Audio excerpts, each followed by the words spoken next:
Okay, I think I'm live. Let's see.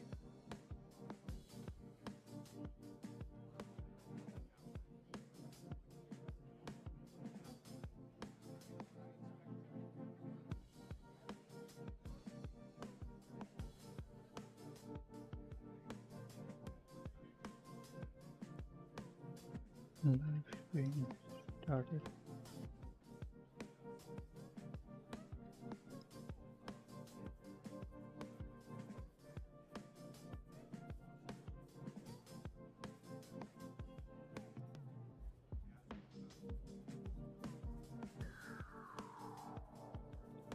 Okay.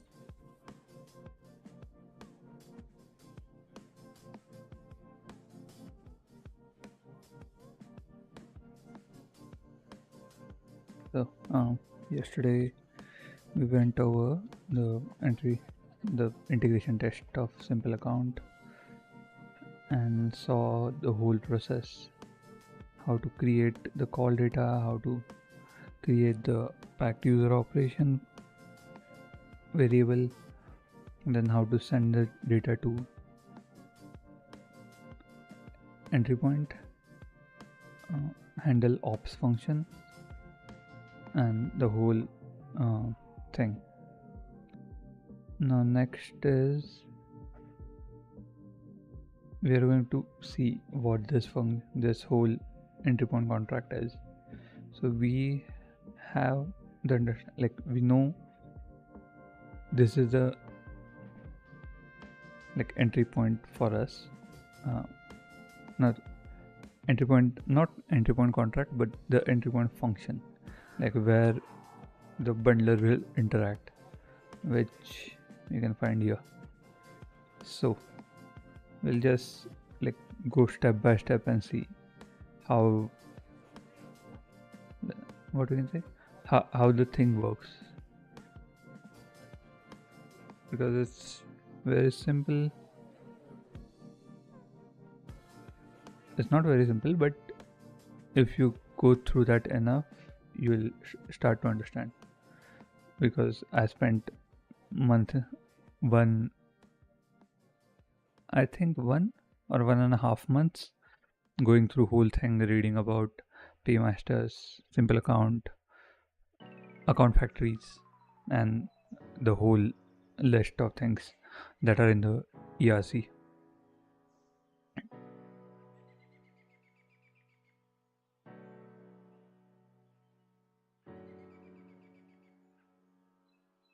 Now we can go through entry point and see what each and every function does.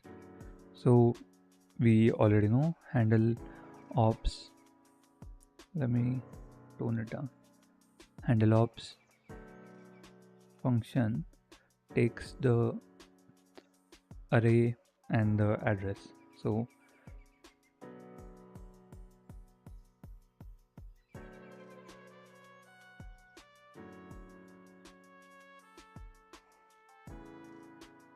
that is what that array, not the transaction, the bundle transaction that is there, that we are sending. So we are bundling bunch of things together, and then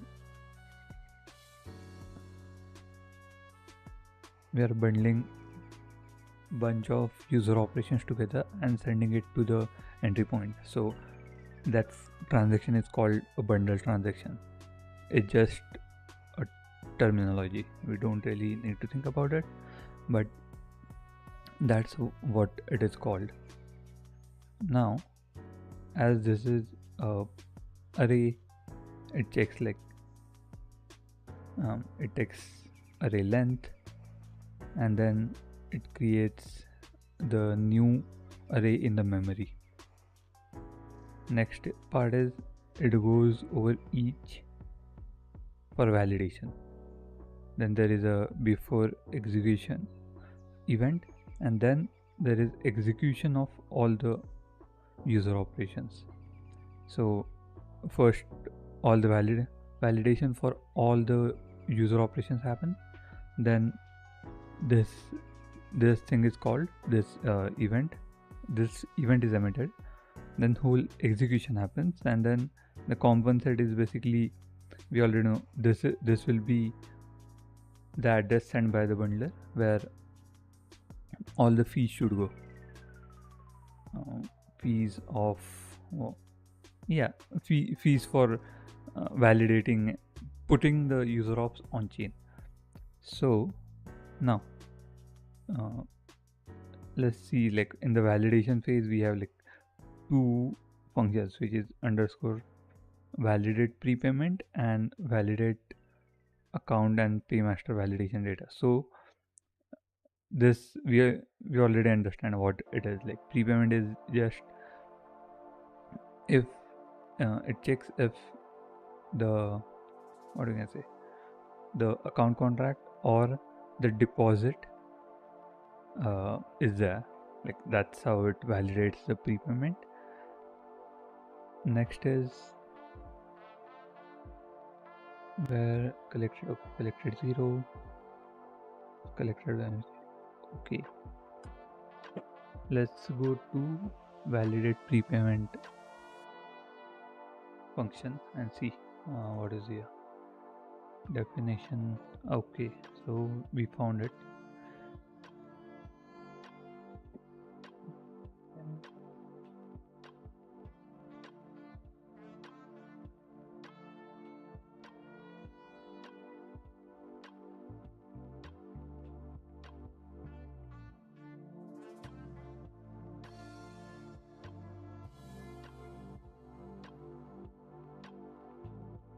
Okay, I'm back. So in this whole thing, it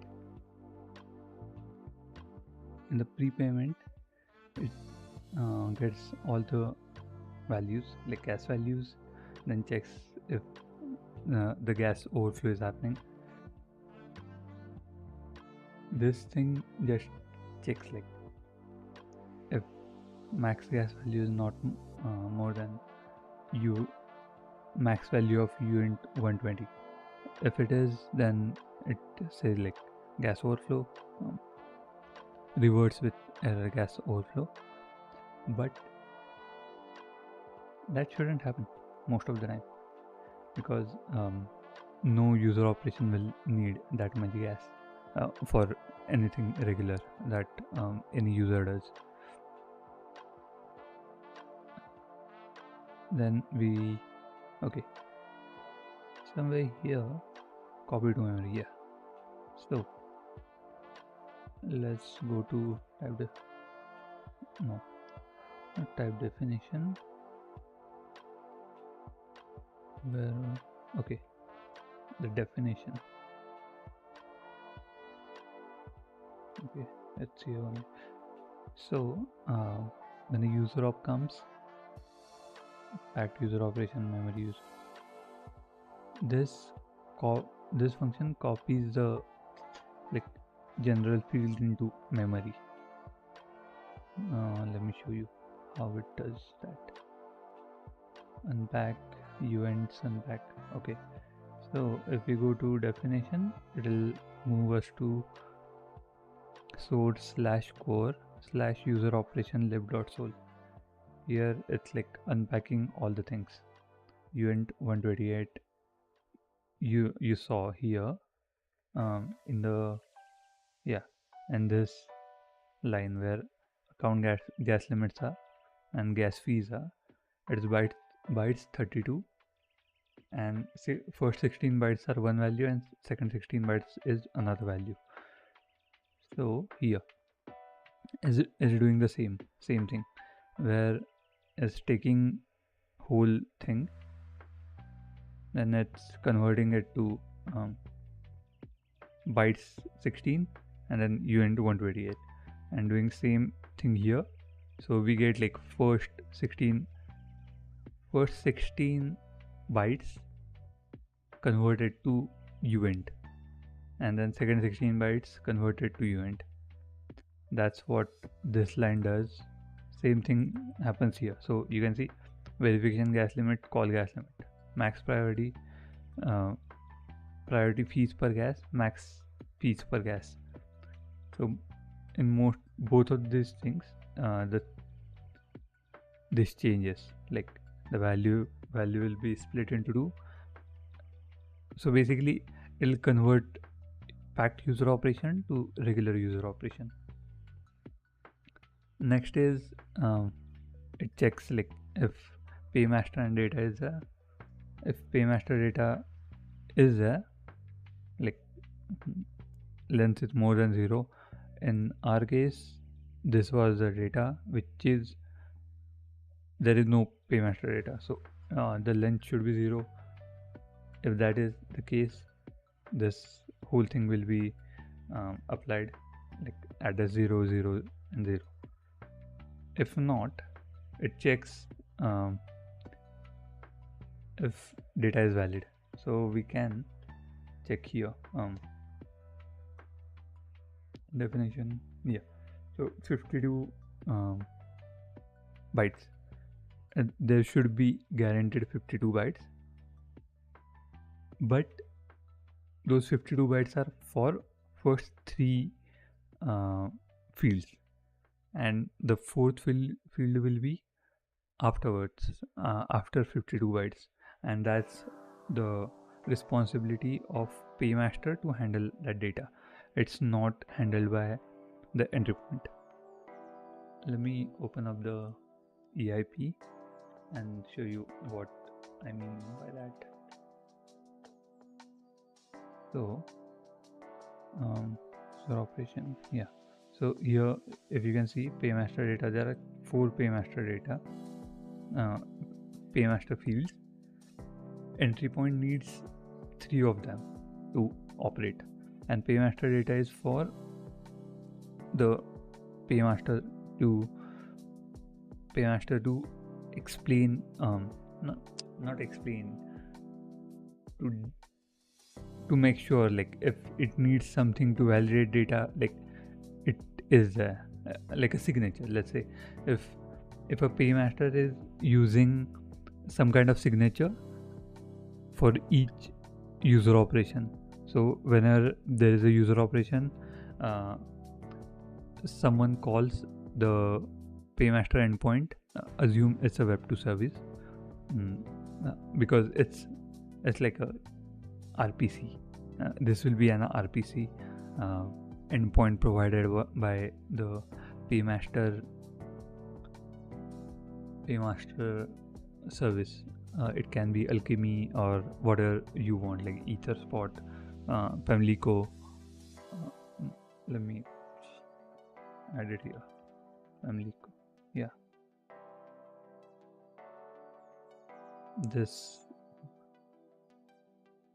I really like this service because while learning the ERC4337, I read through all of the things because it was very simple to understand. Like bundlers, all the endpoints are there. Then infrastructure, paymaster. You can see there are paymasters here, and then let's go back here. So if paymaster needs to validate each user operation, and how can they validate is basically they can have some custom logic. That custom logic can be anything. That custom logic is, let's assume it's a signature, ECDSA signature, or P256 signature. So P256 is basically secure and what it is called, back 256 K1 or K1, yes. So this is like P256 K1. So this can be used for the validating the user op, or they can have any custom logic there. So this data is needed for the paymaster to work, not for the entry point to interact with paymaster or account contract. entry point needs all these things and the validation. Like we'll see the validation data, but let's go back here. So it checks first three fields are there, the offset is correct. If it's 51 instead of 52, it will fail. If it's 53, it works because the 53rd byte of the whole thing, paymaster and data field, relates to paymaster, not to this. And then it comes down and unpacks the fields. So you can see here, these fields are the basically does the same thing. 20 byte address, 16 byte 16 is basically the gas fields, which is paymaster gas limit and paymaster post op limit. Now let's go back to this. Yeah, so we have a memory user operation which is passed here, and then all the fields. So this is unpacked memory op, unpacked user op, and this is packed user op. So now we have this, then it gets user operation hash. It's very simple to get. It's doing the same thing that we did previously. So get user op function, which we are also using in R function, R integration test. It does the same thing. Get user op. Let's see output info. No, type definition. Okay, so there is a memory user operation, which is memory user operation, and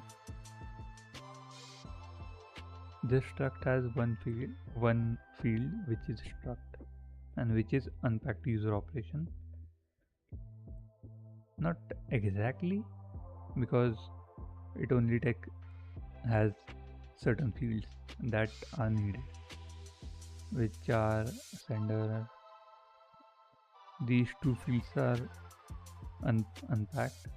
Then these two, this is just a value.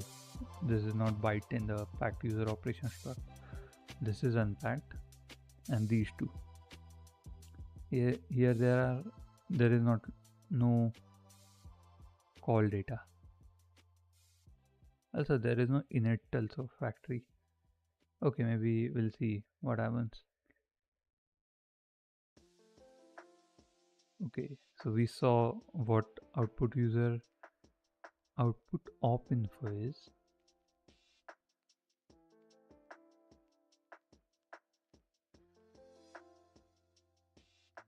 We assign this to this, then it converts. Okay.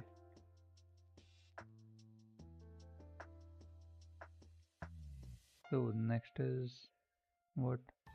It just checks the max value. Max value I already saw. Get prefund. Okay, this is an interesting function. Let's go to the definition. So prefund is calculated by required gas. So all the gas limits we set, like it combines all of them, adds all of them required gas, then multiplies it by the value we set. So if we set a random value, that gas will be deducted from our deposit or our account contract. It won't be like the used gas. If regular max gas fees are 34, let's say they are 34 and you set it to 340, all the used gas will have 340 as fees per gas, but unused gas will be returned. So it is important that we set it correctly, and there are endpoints like you can see here. Let me show you bundler. Okay, estimate user operation gas. So you can see it gives you pre-verification gas, verification limit, gas limit, paymaster, and not paymaster, like paymaster I think uh, each paymaster needs to tell the somewhere here, like I don't remember, but the bundler can't estimate how much paymaster will need.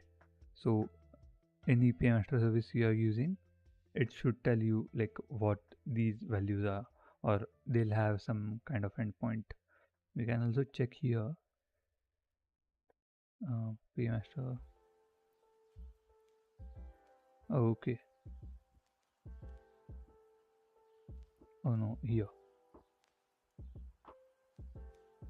Okay, we'll see when we start using bundler and uh, on actual like live networks. We'll understand how the thing works. Let's go back to the code. Okay, so prefund, we saw like how it calculates the amount for required prefund in the simple account. Where is this? Okay, we need to go to base account to see. You can see here pay prefund. This returns missing amount funds. That will be the value. So okay, this return value, and let's go back to the function. Okay, so this required prefund is sent to account contract. Not exactly, we'll see just one somewhere down here. Required prefund is not exactly what will be sent. Okay, let me show you, just tell you. So whatever values is sent here, this function will execute. This function is somewhere in the, yes, so you can see value, and it just sends the value and checks what happens. Next, yeah, validate account prefund. So yeah, this is where it calculates the amount and where to deduct it from. Do we deduct it from deposit, or do we get that value from the account contract? So you can see this is just like memory user op, address sender, create sender. Okay, this is the thing where if there is no contract, then contract account, then it will call factory with this factory contract, and it will generate a new account contract for the user. So this thing we'll see afterwards. Then the paymaster address checks if address is there, then missing account funds. So that was the name here, right? This function validate user of function will be called by entry point, and the missing account funds, that's the value it sends. So it's set to 0 right now. If paymaster is a balance sender, okay, it checks like missing funds, how much funds are needed, required balance, required prefund.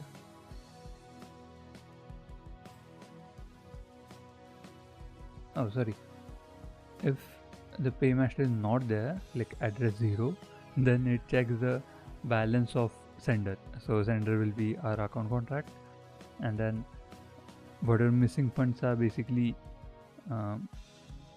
if balance is greater than required prefund, then return 0. If not, return the delta between those two values. So if we have like 1 ETH and the user op needs 0.5, the missing account fund value will be 0. But if we have 1 as a deposit and then it needs 1.2, then the 0.2 value will be sent to validate user op function. So now you can see here, this is where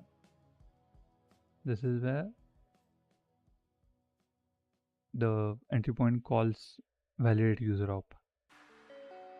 It checks, it has a try catch thing,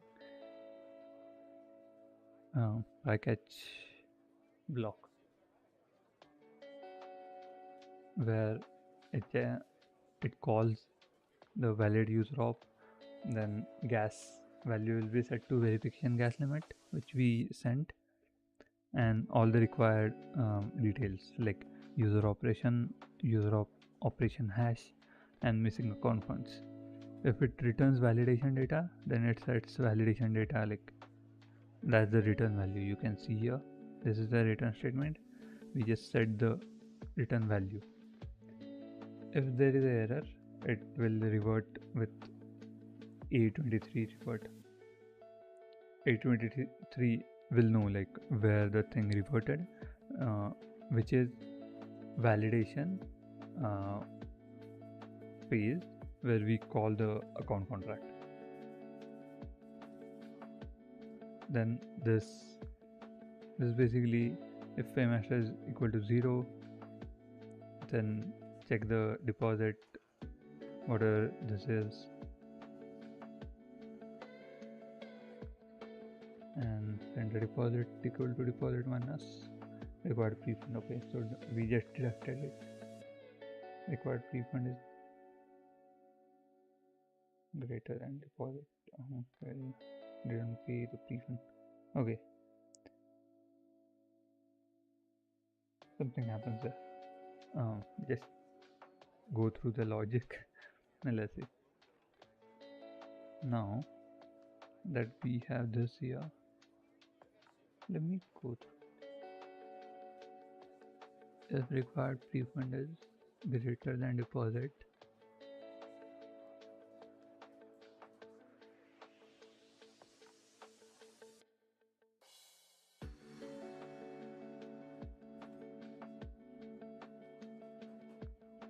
I don't understand this if block. It takes a while to grasp maybe, but I'll understand it in a bit. Didn't pay prefund. How can that happen? Because required prefund is greater than deposit.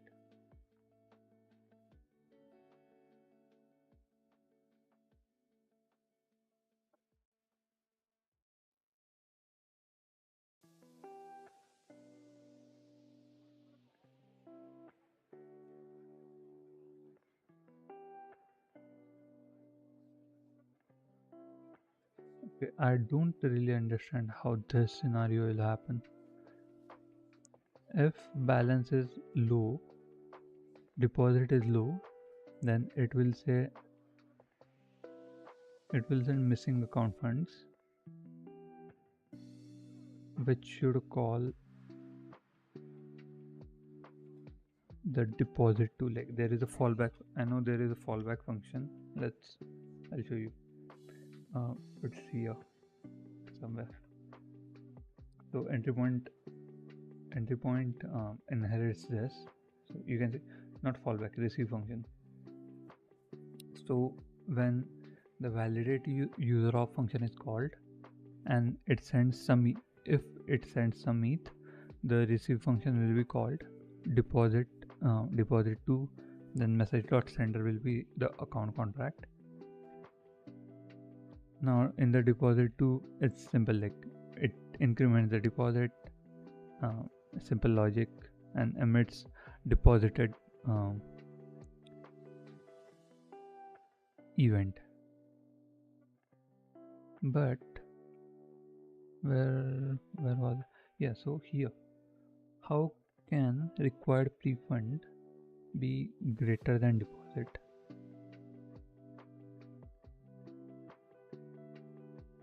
Okay, that scenario, I don't know when that scenario will happen, but people smarter than me wrote this, so I'm assuming there is a scenario where this can happen. So where, in what condition this will happen? I'll figure it out and we'll talk about it afterwards. But I don't really understand, like, how can required prefund be greater than deposit?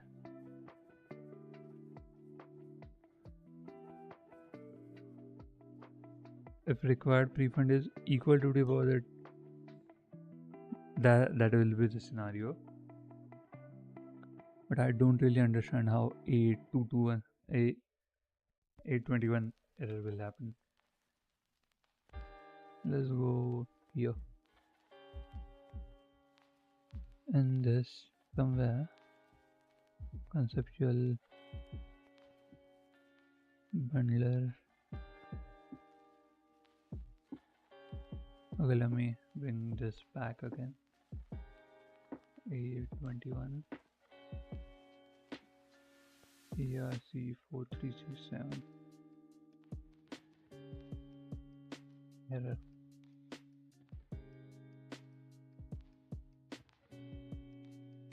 Okay, what was the name?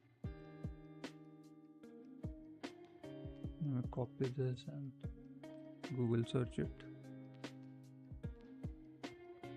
Okay, in the backup.sh.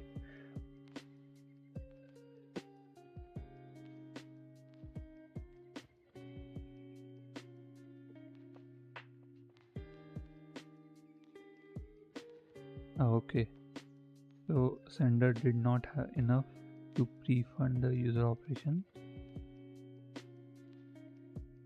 After user operation is executed, and will be created back to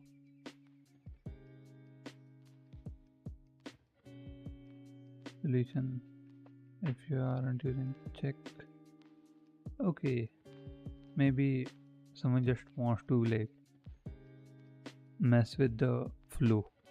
So here I'm assuming everyone is using base account, but you can manually change this function to send less than missing account funds, which is not ideal. We are inheriting this, but to hit all the conditions, I think this is doing that. Where if someone didn't send correct amount, then value will be less than, like, required prefund will be less than deposit. Right.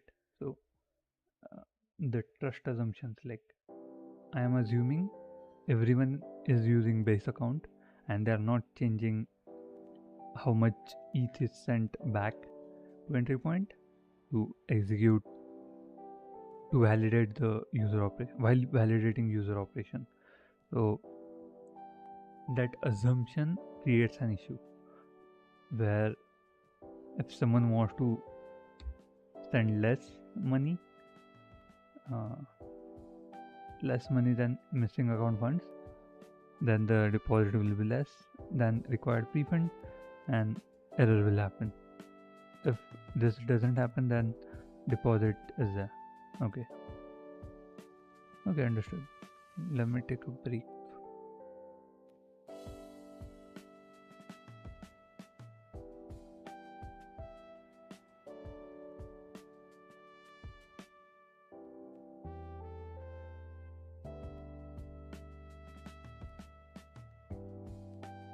Okay, I'm back. We were checking this function validate.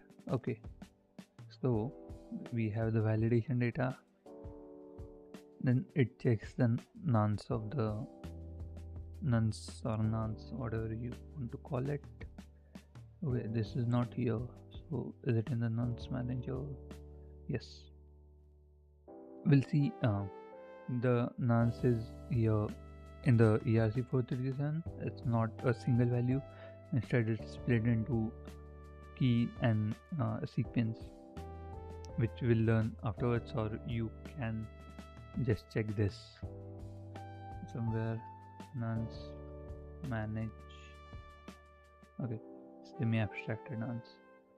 So you can check this whole section for what it is, but it's basically split value for certain purposes. It's splitting one value into two different values for certain purposes, because you can't send more than one user operation per block, I think, for same key. I haven't gone that deep into this section, so I don't exactly know. So read about it and then make the decisions. But for now, you can see this checks like validates and updates nonce plus equal to. Okay, it updates and checks. So where is, okay, here. So account nonce, if invalid, it will throw an error. Then pre-gas we have seen somewhere here. Yeah, gas left, and then it checks how much gas is left. The delta between this should be less than verification gas limit. If not, the overflow will happen and the validation will fail.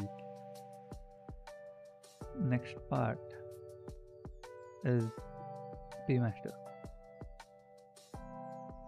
So paymaster, yeah, it again pre-gas, it checks, and then it will check what is happening.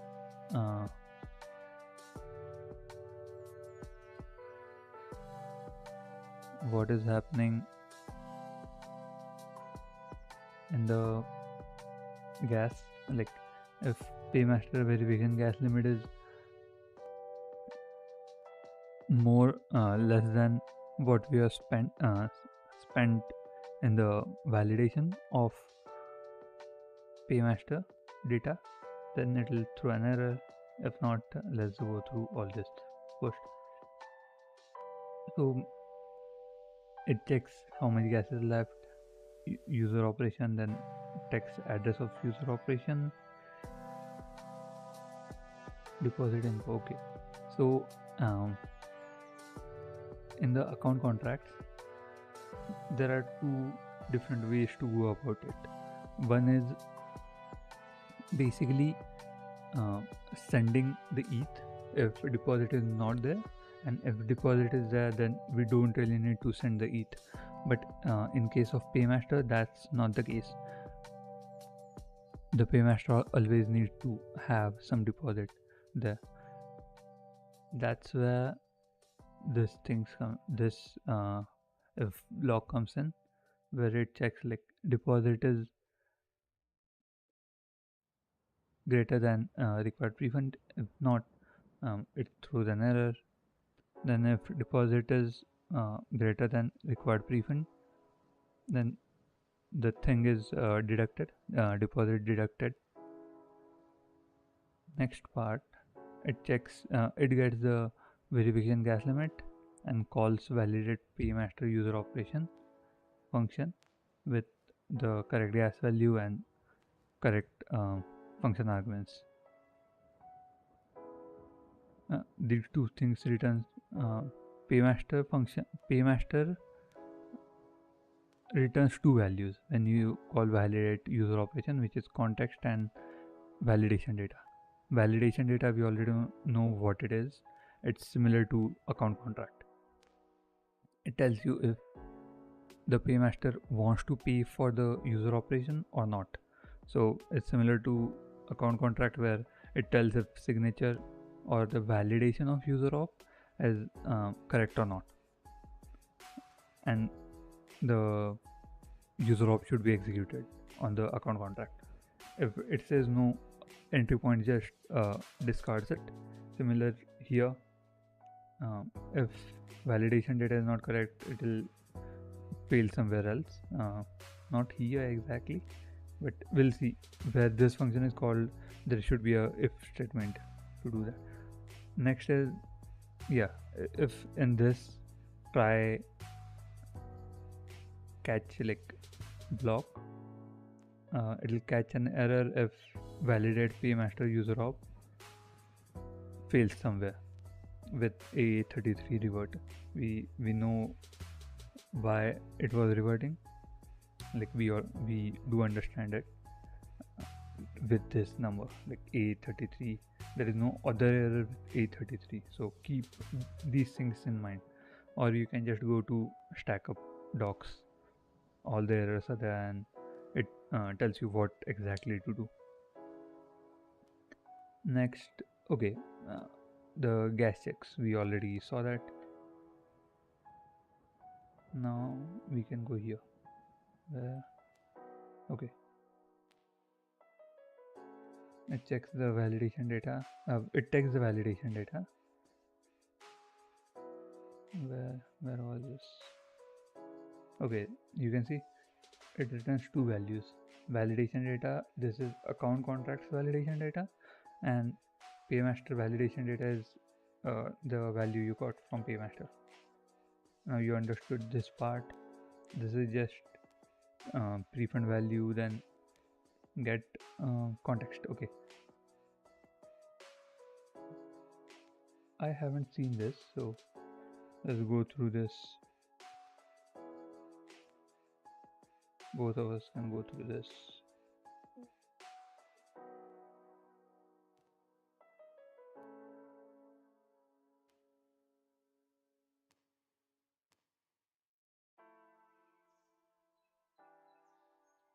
Okay, I guess let me just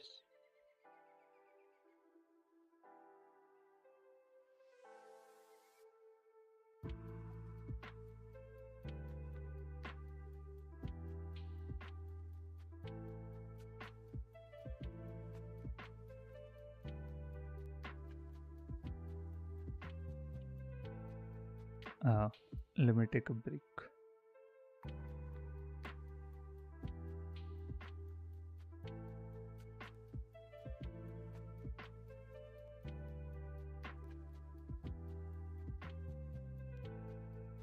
Okay, I guess we can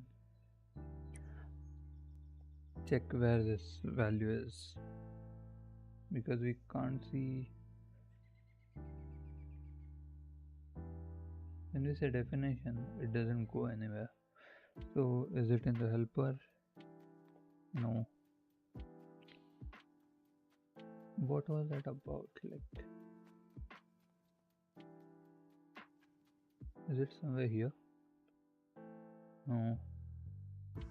This is the issue.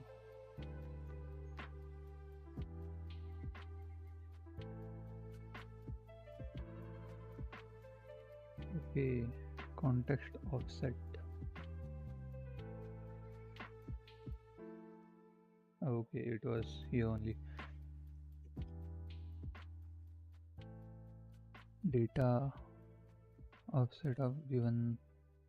Okay, it's something low level. I'm not very good at assembly, so not sure what this is doing here. This block is doing here, but we can, whether offset is used, we'll understand it. Get memory bytes from offset. Okay, so it's setting, let me see, get off get offset of memory bytes, and then get memory bytes from offset.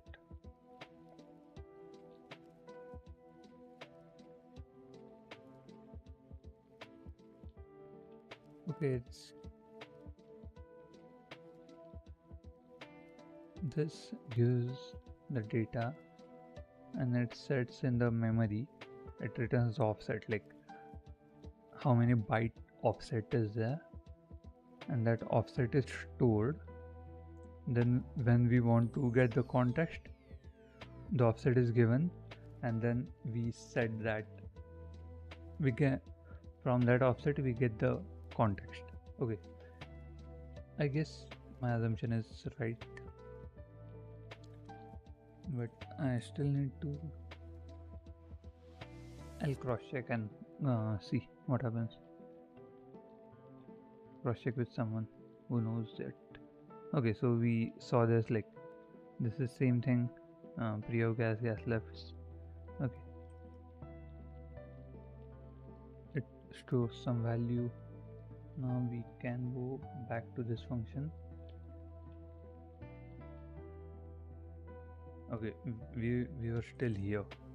Now it validate account and paymaster validation data. Okay, so we got these two values, and now we want to check if those values are correct. So you can see there are two, like handle ops and handle aggregated ops. We'll see what handle aggregated ops is in some next stream, because I haven't actually gone through this. I do understand what it is, but not clear enough to explain it. So let's go to the function. Okay, so this function takes index of the user operation, then validation data, paymaster validation, and expected aggregator. Okay, this we don't really care right now, and you can also see here handle ops address is 0, so we can ignore it. Next, it checks validation data. So I think this is in here. It checks if validation data is 0, it returns address 0 and false. So aggregator address will be 0, and out of time range value will be false. So we are still in the time range. That's the thing. Then parse validation data, we get data validation data struct. Let's see what this struct is. No, type definition, no. Okay, I know where it is. Yeah. So aggregator valid after valid until, and this was the function, I think. Where was it? No, here. Parse validation data. You can see parse validation data. It parses it by checking these things. So aggregator address, valid until, and valid after. So one thing to note here is validation data is not just 1 and 0. Here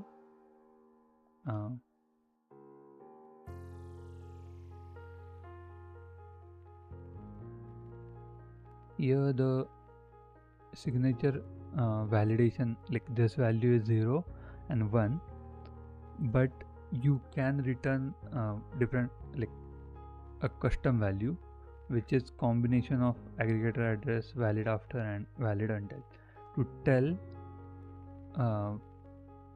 for what period the signature is valid or the user op is valid. So from, like, let's say on 26th Jan 2025 to 27th Jan 2025, like I'm just giving an example here. It will be a timestamp, I think. Yeah, valid timestamp. not the date, but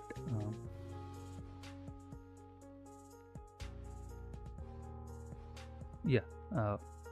And for address, like account validates the signature 1 fails, 0 1, and otherwise signature aggregator will be there. So that was the part, like handle aggregated ops that we saw. This is third condition is for that. Otherwise the account address account contract will return these two values, address 0 or address 1, to tell if signature is valid or validations failed. You can see same thing here, like it'll be something like 0x some zeros, then 0 or 1.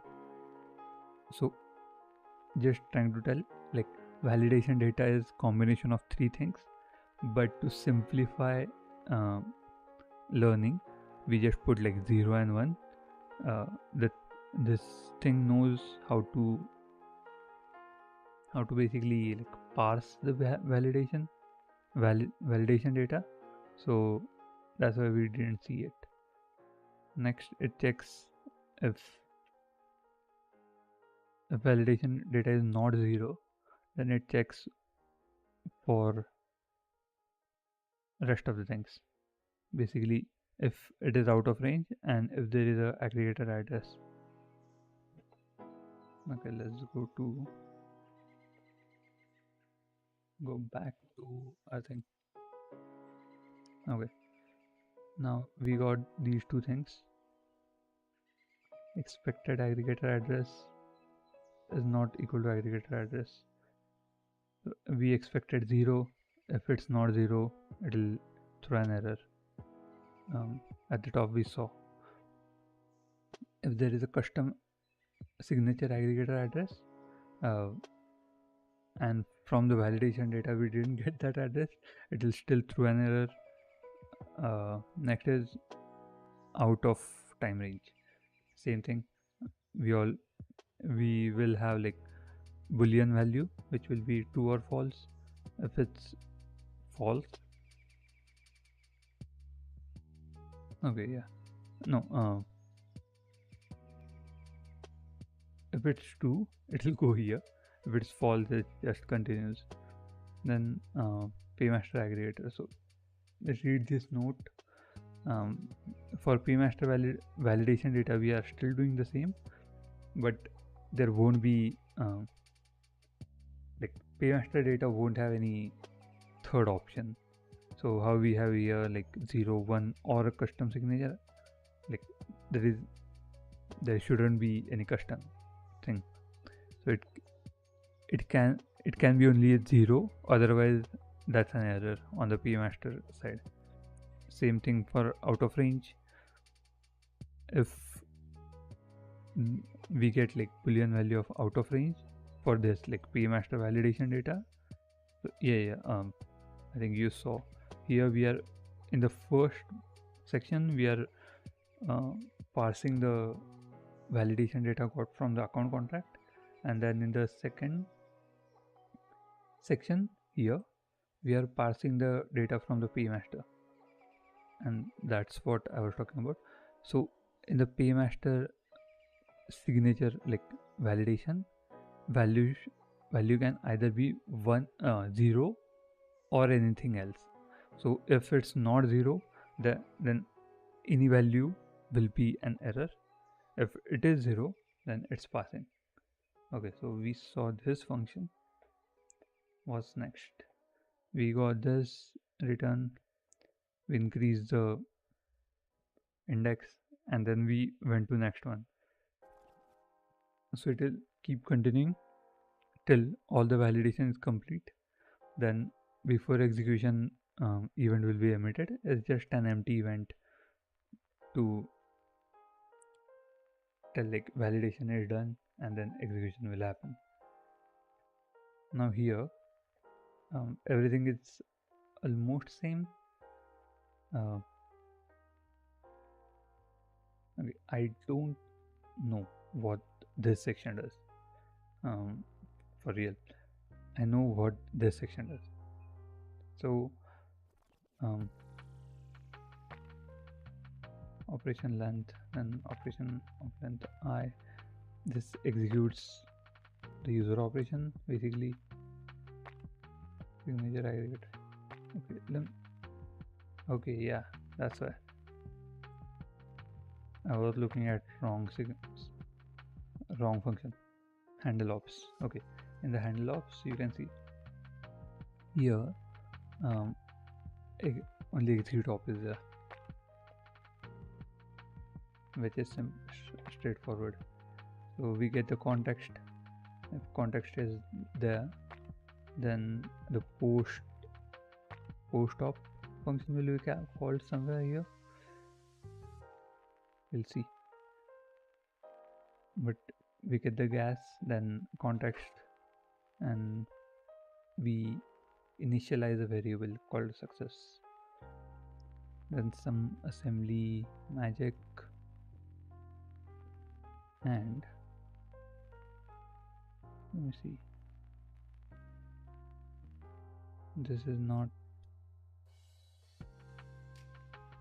else inner call unlock context.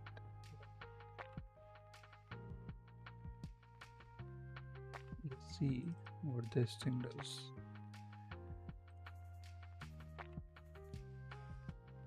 Okay, call data info call.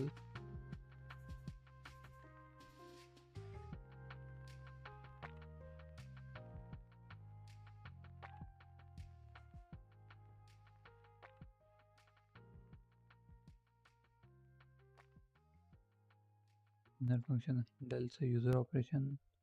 This must be declared external to open a call context, but it can only be called by handle op. Okay, don't really understand it. I do know what this section does, which checks like the mode basically. Yeah, okay. In the handle user op, we don't know what this section does. I don't want to, like, there is a comment. So handle off was called with the gas limit too low. Okay, so this just reverts with some error. This is the bundler error. This is not related to our user operation. I'm assuming no, this is handle was called with about entire. Okay, let's go here. So call data length is greater than 0, then we'll call this. Sender is basically our account contract, and we'll see. Where is this? It's in utils. Yes, utils call value data transaction. Okay. So from entry point, we are calling the account contract, and that value, there is no ETH transfers from entry point to account contract. So that's why the value is 0. Call data and the gas limit. Tell here like we are sending particular gas with it. This function, like, this is a assembly function, but just assume like assume that it calls user account contract and gets success value. If not success, then it reverts with some reason like user operation revert reason and whole thing. Also the paymaster mode. So when we are validating the paymaster data, it returns some mode, and based on it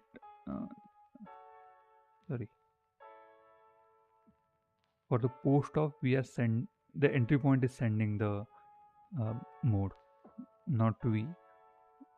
entry point is sending mode to the paymaster for the post op. We'll see what post op function is, but for now just check here somewhere. Underscore post op. Yeah, post op. So mode is here, and mode can be, there are 3 modes I think. Paymaster. Yeah, so there are 3 modes. Entry point is setting the mode. If we hit this if block, then mode will change. And where is this? Post op mode equal to this post op execution. You can see where post op execution will happen if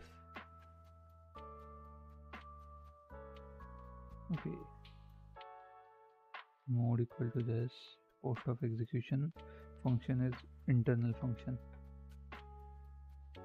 Yeah, and the whole function is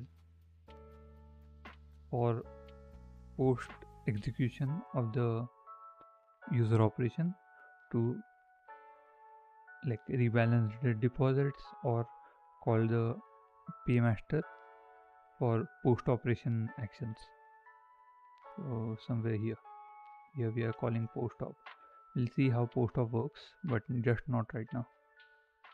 The rest of the things are just deposits related to account or account contract or paymaster, which we don't really need to think about because this is just logic, like plus minus handled by the entry point. Yeah, I guess we have seen almost all of the things related to handle ops, from execution to from the validation to execution and then the post execution. We are going to start like writing unit test maybe to see like if our understanding is correct and the values will be set to correct things. So in tomorrow's stream we can see what to test, how to test like the whole thing, the entry point. Yeah, I guess that's it. Okay, that's it for today's stream. We'll